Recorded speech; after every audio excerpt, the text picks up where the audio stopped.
This is a temperature controlled Expediter truck. In this case, a custom sleeper, class 8. Very unusual. You won't see too many of these around. Usually they're hauling art,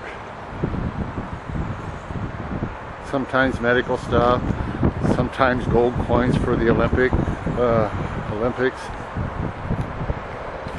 All sorts of special products. It's high value. This one's got a 120-inch custom sleeper on it.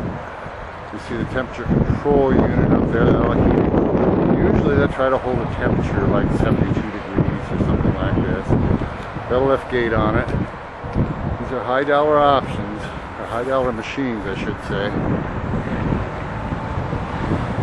About to be delivered. In fact, the buyers are signing papers right now. They've got 3 or 4 trucks like this.